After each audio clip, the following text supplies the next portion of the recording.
시간이 조금 지났습니다. 이해해 주시고요.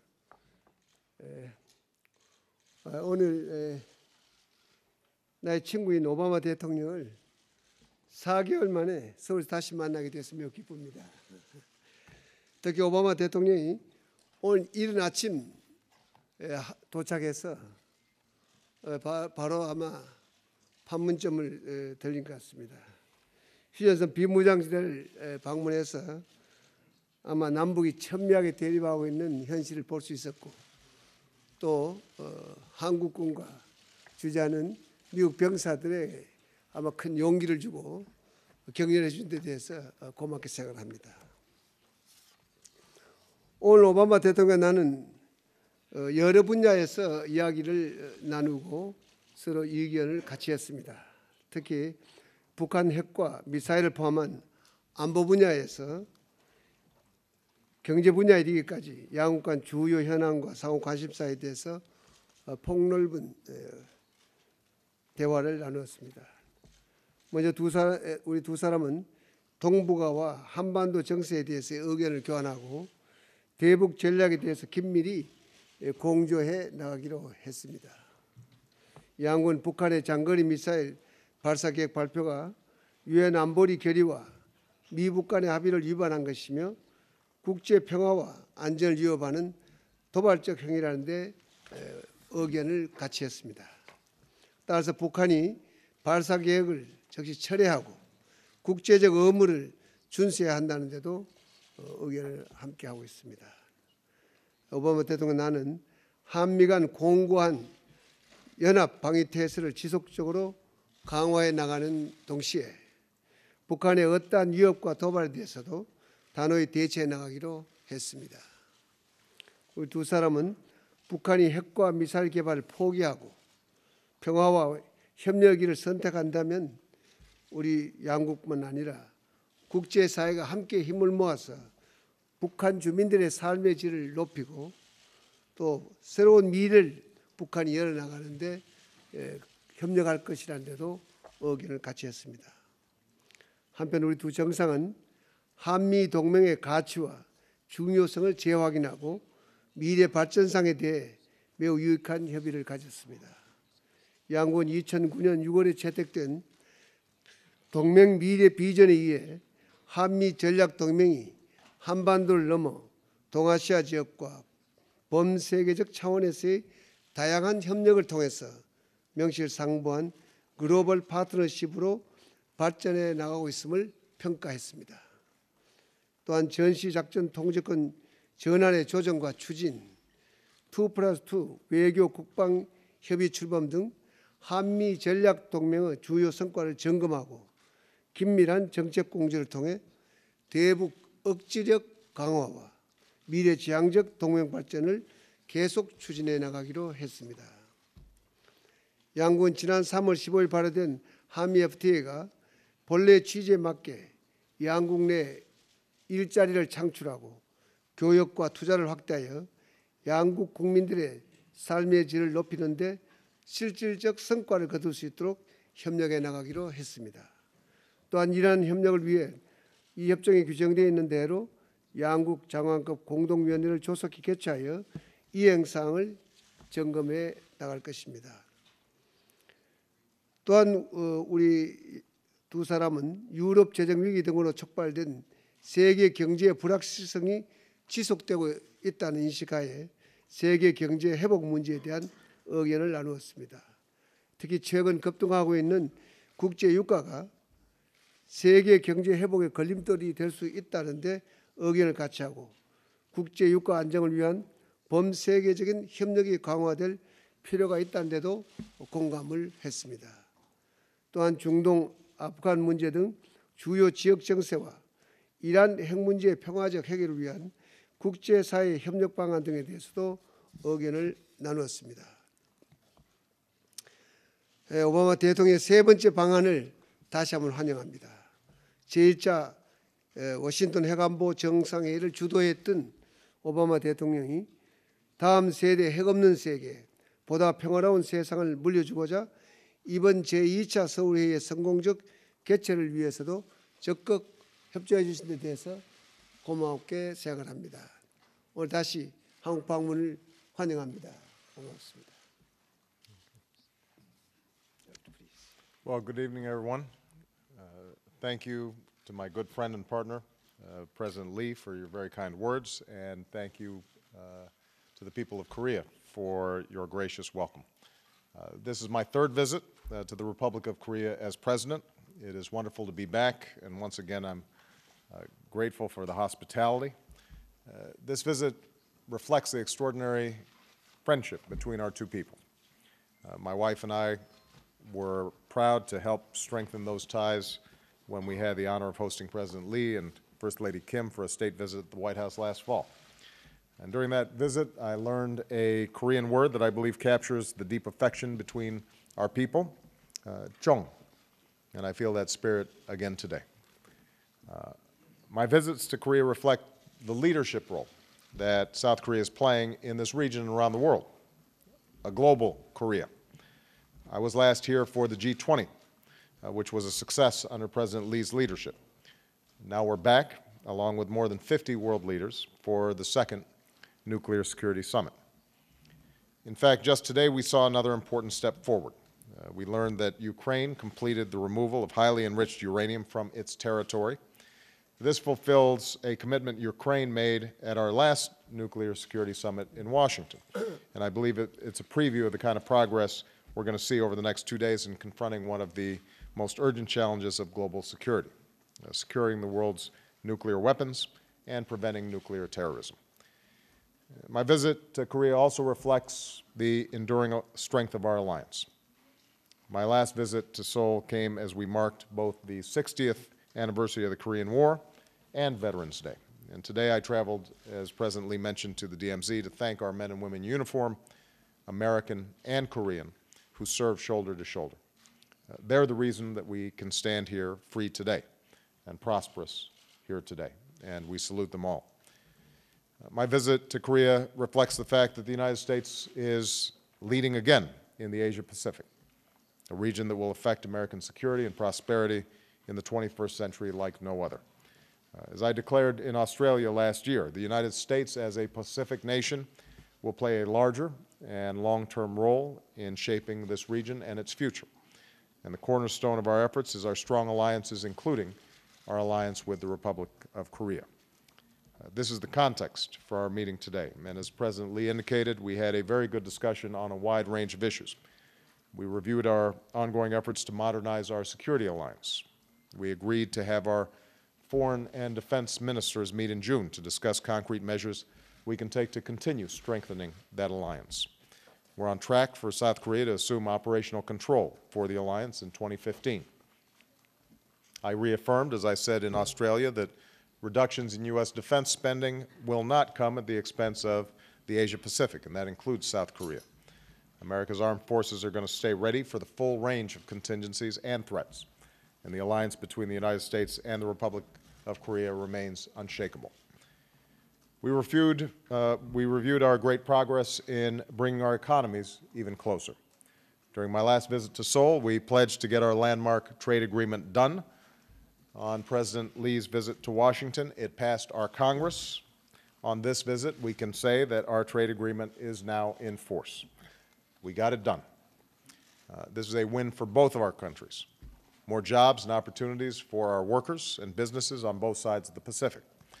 That includes supporting some 70,000 American jobs and keeping us on track to meet my goal of doubling American exports. We discussed regional security, and that obviously includes the issue of North Korea. Last month, North Korea agreed to a series of steps, including a moratorium on long-range missile launches. This month, North Korea announced its intention to conduct a missile launch. As President Lee mentioned, this would constitute a direct violation of Pyongyang's own commitments and its international obligations. Moreover, it would only deepen North Korea's isolation, damage further its relations with its neighbors, and seriously undermine the prospects of future negotiations. I'll have more to say in my speech tomorrow about our commitment to security and peace on the Korean Peninsula and the choice Pyongyang must make. Today I'll simply say that North Korea will achieve nothing by threats, or by provocations. North Korea knows its obligations, and it must take irreversible steps to meet those obligations. On this, the United States and the Republic of Korea are absolutely united. Since South Korea is one of our key global partners, we discussed a range of challenges to international security. I again want to thank South Korea for its important contributions to reconstruction in Afghanistan, and I updated the President on our preparations for the NATO summit in Chicago, where we will chart the next phase of the transition to Afghan lead. And I also thanked the President of South Korea's strong support of sanctions on Iran because its failure to meet its international obligations. I know this decision does not come without costs, both to the Republic of Korea as well as our own country. But the prospects of an Iran with nuclear weapons would be a threat to the world. And this is one more example of South Korea stepping up and playing a leadership role on the world stage. Finally, we're deepening the ties between our people. We agreed to expand educational exchanges, which will give more Korean students the opportunity to study in the United States, which benefits both of our countries. So once again, President Lee, I thank you for your hospitality, for your leadership. Our alliance is strong. Our commitment to the security and prosperity of our people is unwavering, and I'm confident that under South Korea's leadership, the Nuclear Security Summit is going to be a great success. Thank you. Thank you.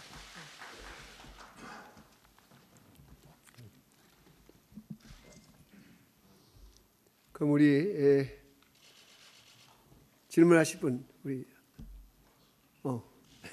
우리 KBS 최재현 우리 기자 좀 질문하시죠. KBS 최재현 기자입니다. 이명박 대통령께 질문 드리겠습니다. 예, 오늘 정상회담에서는 역시 예상했던 대로 북한의 장거리 로켓 발사 문제가 집중적으로 논의된 것 같습니다.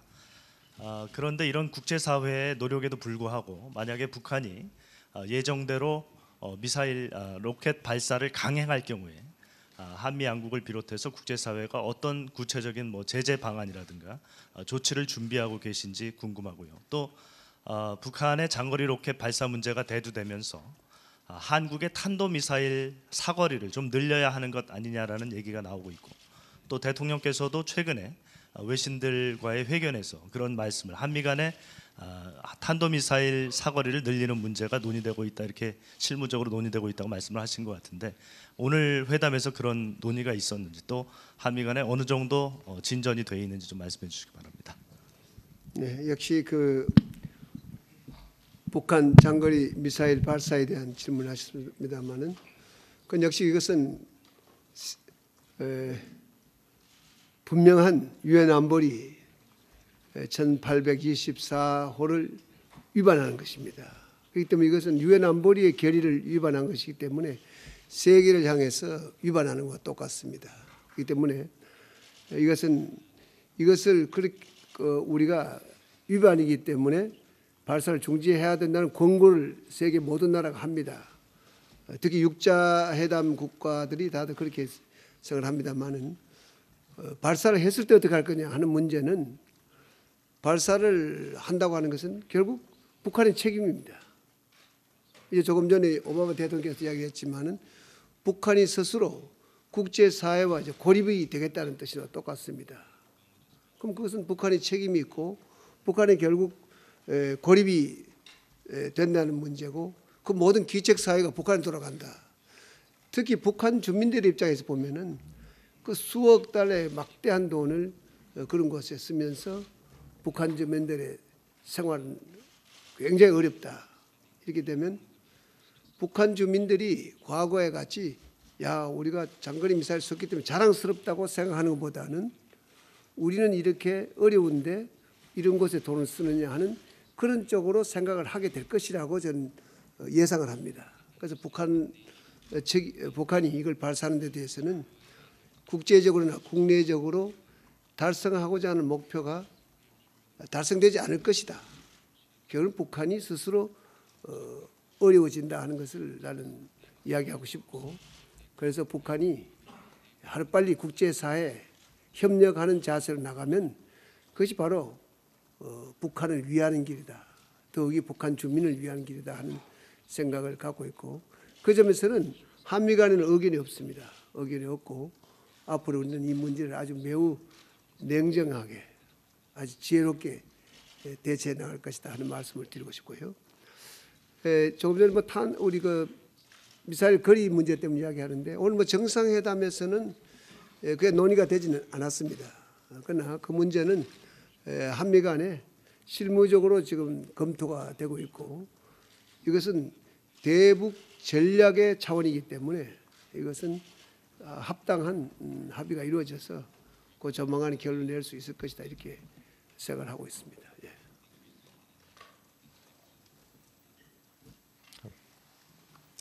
Ben Feller.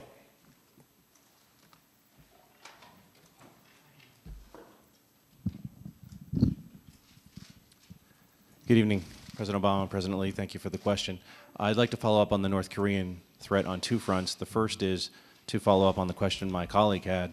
Could you be more specific from your perspective what the consequences would be that you would bring to bear on North Korea should there be a rocket launch in terms of the overall relationship, but also specifics such as food aid and negotiations? And also, I'm wondering, sir, if you could give us some insights about whether you've developed an impression of North Korea's new leader and whether you've been able to yet take a measure of the man. And to President Lee, good to see you again. I wanted to ask you about the Nuclear Security Summit. Can you explain how it would have any true and lasting credibility when the two major antagonists of North Korea and Iran are on the sidelines?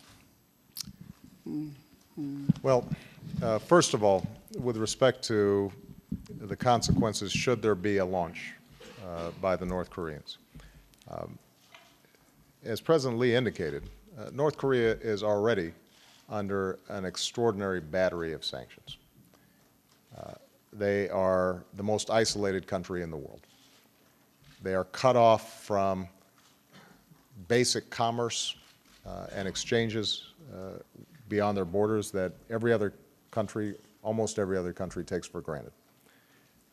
Their people are extraordinarily impoverished. The contrast between living standards in the north and living standards in the south could not be greater, and couldn't be a greater testimony to the benefits of living in a free society. And so the real consequence, should they go forward with a launch, is they will have missed an opportunity.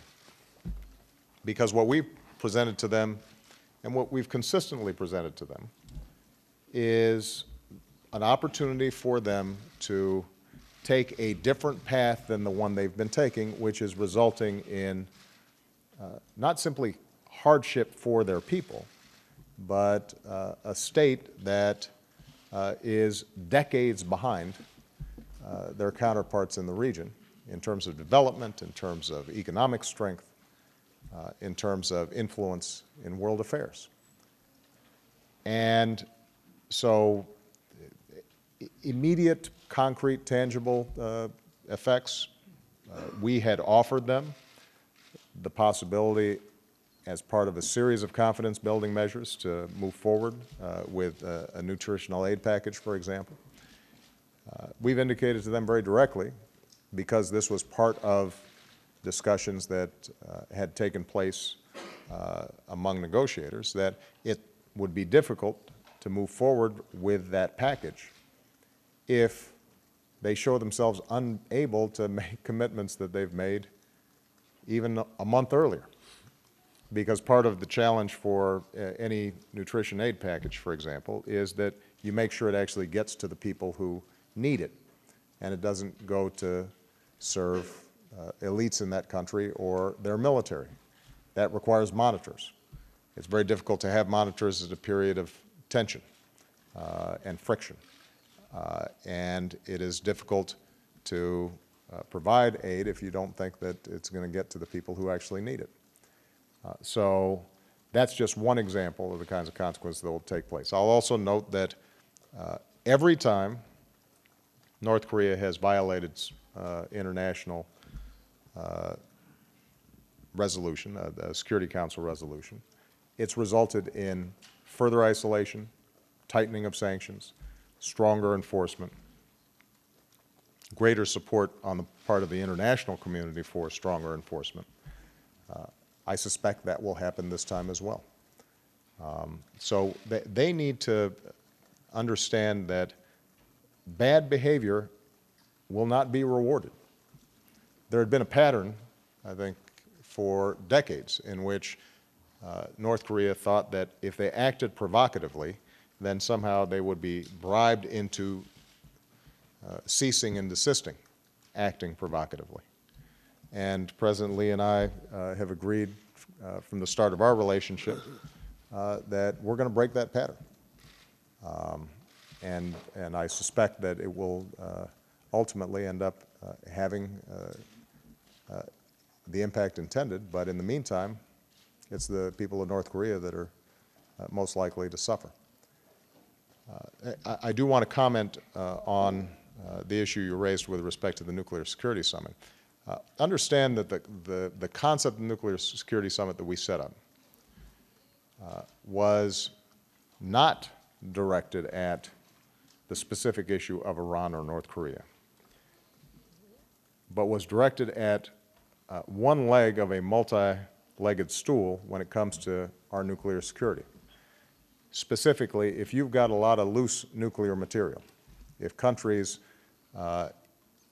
either historically because of old nuclear programs or currently in terms of how they operate their nuclear energy facilities, are leaving a bunch of material out there that could potentially fall in the hands of terrorists, that poses an extraordinary threat to the United States, to South Korea, and to countries all around the world. And so our goal with this Nuclear Security Summit has always been to be very specific, concrete, around a set of issues that if we act with some deliberateness, can actually enhance everybody's security and should not be controversial. And it's a testament, I think, to that well-defined agenda that 2 years later we're seeing all these deliverables take place that are taking a whole bunch of nuclear material out of vulnerable positions that could fall into the wrong hands. It doesn't solve every problem. It doesn't address every issue that I raised in my Prague speech 3.5 years ago. We still have issues of how can we reduce nuclear weapons among those countries that currently have nuclear weapons, consistent with the long-term obligations of the NPT. We still have outliers like Iran and North Korea that are potentially pursuing nuclear weapons and that pose a significant danger and are engaging in potential non-proliferation activities. But that doesn't diminish in any way the concrete work that's gotten done here that is significantly reducing the risk that an al-Qaeda or a terrorist organization could get a dirty bomb and explode it in Seoul or New York City.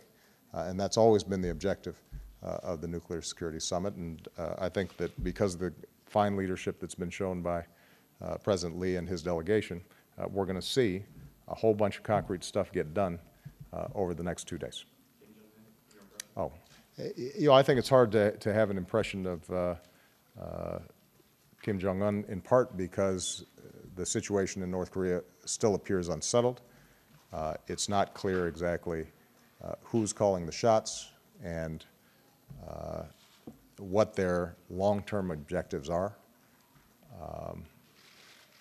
But regardless of the North Korean leadership, what is clear is that they have not yet made that strategic pivot where they say to themselves,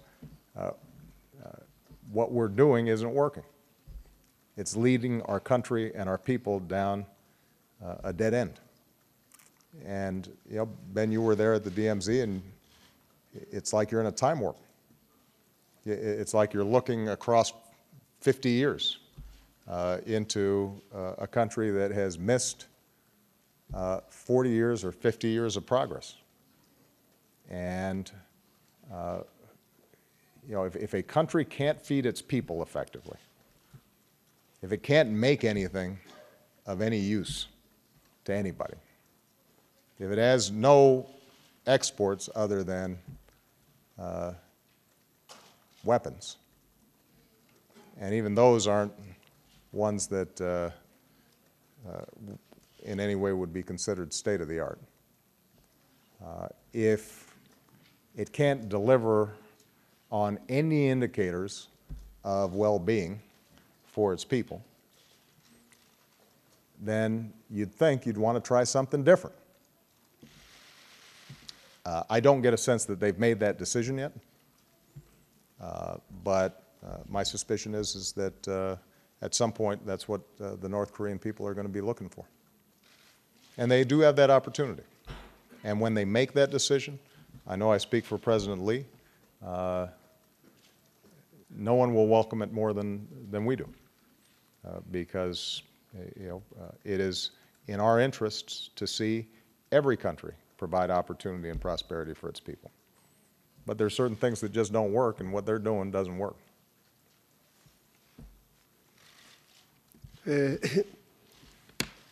이 회담에 관련된 것은 뭐 자세히 말씀을 이번 그 해관보 정상회의에 대한 그 취지, 무엇을 하려고 하는가 하는 것에 대해서는 설명을 자세히 해줘서 여러분 이해를 하셨을 겁니다. 단지 이번 회의에서는 모든 나라들이 1차 정상회의 끝났을 때 약속한 것을 이번에 점검해 보니까 모두 약속을 지켰다, 모든 나라가.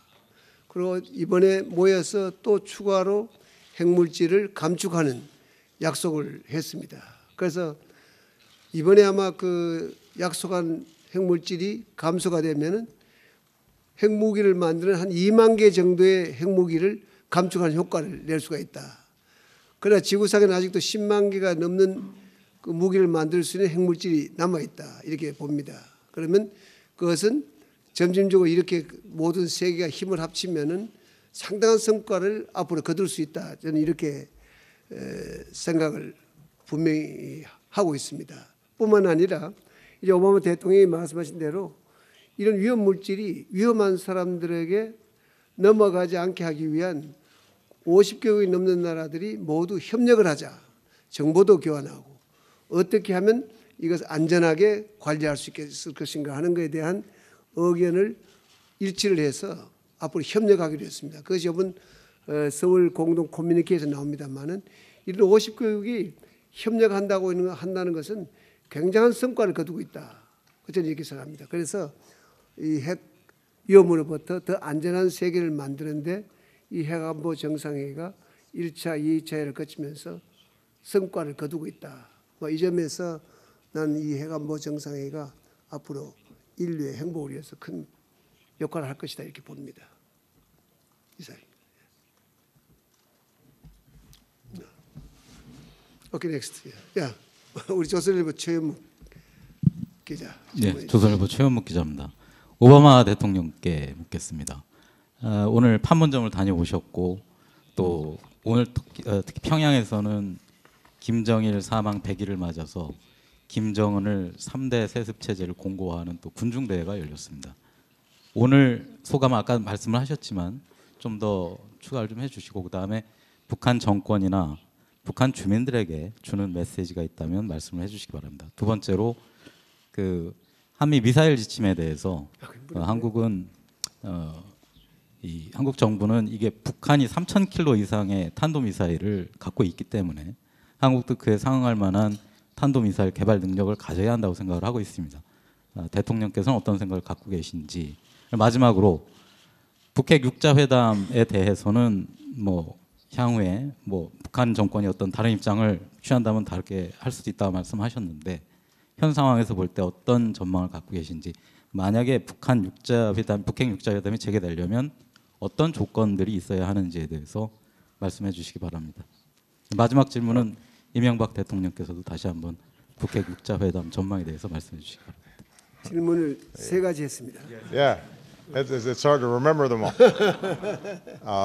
Well, the first question I think I basically answered my impressions with respect to the DMZ and the North Korean leadership.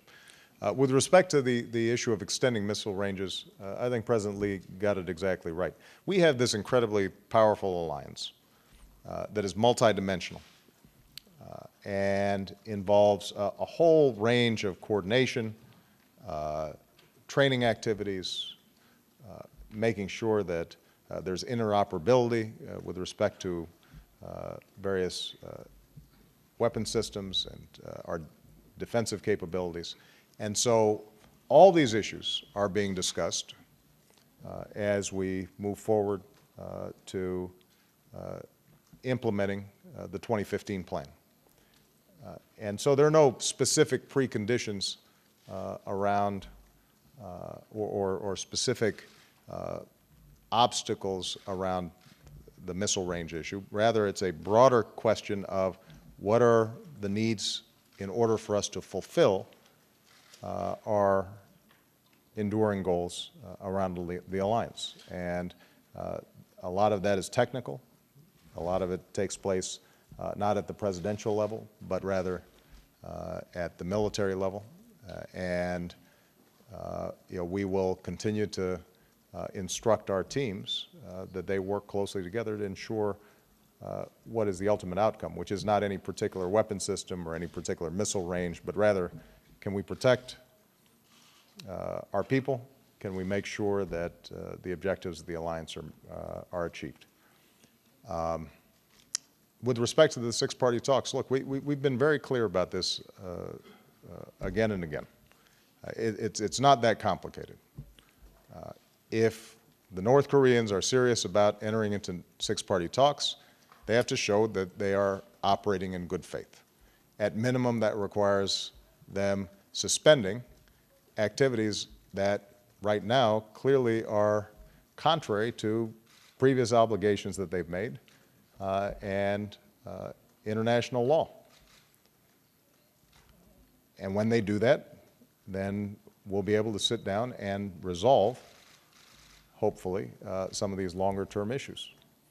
In the absence of that, it's hard to figure out how these discussions would be productive. And frankly, President Lee and I both have a lot of things to do, and so we try not to have our teams sit around tables talking in circles without actually getting anything done.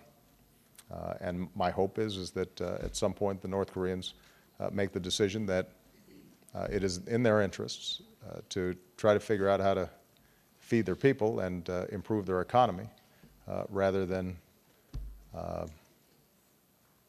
have big parades where they show off weapons. Mark Leiner.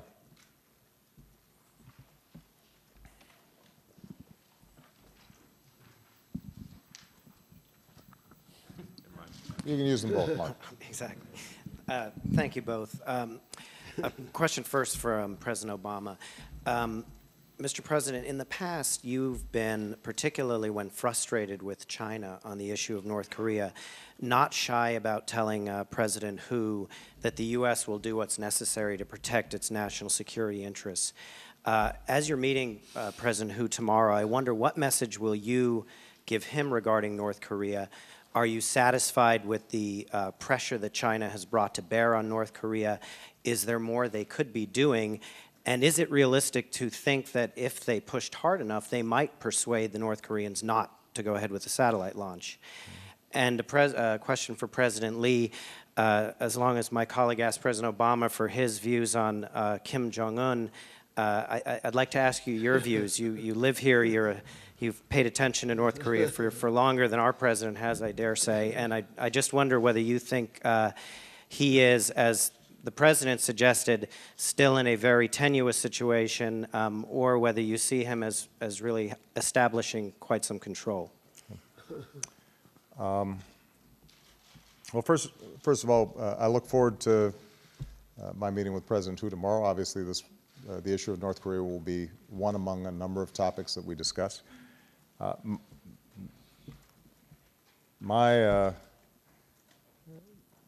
My communications with the Chinese have been very consistent on this issue.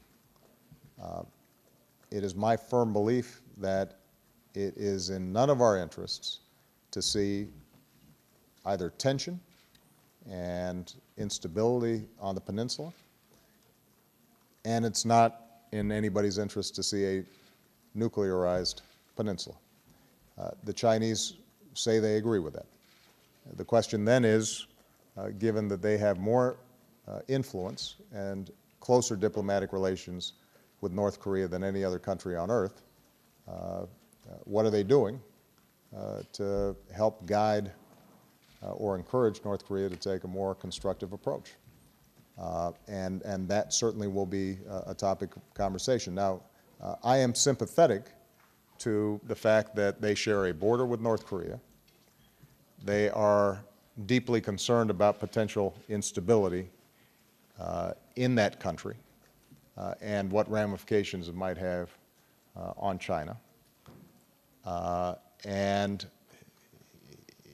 it is important to recognize that they have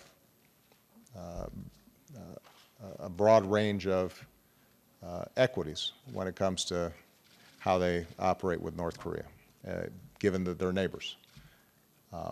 But what I've said to them consistently is rewarding bad behavior, turning a blind eye to deliberate provocations, trying to paper over these not just provocative words, but extraordinarily provocative acts that violate international norms, that's not obviously working. So in the same way that North Korea needs to do something new if it actually wants to do right by its people, my suggestion to China is that how they communicate their concerns to North Korea should probably reflect the fact that the approach they've taken over the last several decades hasn't led to a fundamental shift in North Korea's behavior. And the irony, of course, is that during the last 20 years, China has leapt into the 21st century, in part by abandoning some of the practices that North Korea still clings to. And you couldn't ask for a better model of the difference, at least on the economic front, that different policies have made. And again, I believe China is very sincere that it does not want to see North Korea with a nuclear weapon. But it is going to have to act on that interest in a sustained way. And if it does, I think together between the South Koreans, the Japanese, the Russians, the Chinese, and ourselves, I think we can have a real impact. 김정은에 대한 평가를 해달라고 하니까 좀 어렵습니다. 아직. 김정은에 대한 평가는 어느 누구도 아직 할 만한 정확한 정보를 갖고 있지 못합니다. 아마 김정은에 대한 평가는 아마 북한 주민들도 아마 갑자기 새로운 지도자가 나왔기 때문에 평가를 할 수가 없었을 겁니다. 그래서 지금으로서는 우리 한국이나 세계 어떤 나라에서도 지도자들도 김정은에 대한 평가를 하기 힘들다. 조금 더 두고 봐야겠다. 그럼 나는 처음에는 보다 좀 개방적으로 하지 않겠는가. 새로운 리더십을 보이지 않을까 하는 기대도 조금 했습니다만은 이번에 하는 것을 봐서 조금 실망스럽긴 합니다만은 그러나 앞으로 더 기다리면서 보겠습니다. 그래서 정확한 평가를 조금 더 시간을 지나면서 정확한 평가를 하는 것이 좋겠다 이렇게 생각을 하고 아마 새로운 지도자는 세계 어떤 나라도 혼자서는 할 수 없는 시대에 살고 있다. 어느 세계 최강국도 혼자서는 서바이벌 할 수가 없다 하는 막 그런 걸 깨닫고 나는 세계 국제사회와 이렇게 협력하는 그런 방향을 하는 것이 결국 북한 정권을 위한 것이고 북한 주민을 위하는 것이고 그게 세계 평화를 유지하는 데도 도움이 된다. 그렇게 생각을 하고 그렇게 한다면 뭐 대한민국은 물론이지만은 많은 나라들이 협조해서 북한 사회를 도울 것이다 이렇게 생각을 하고 있습니다.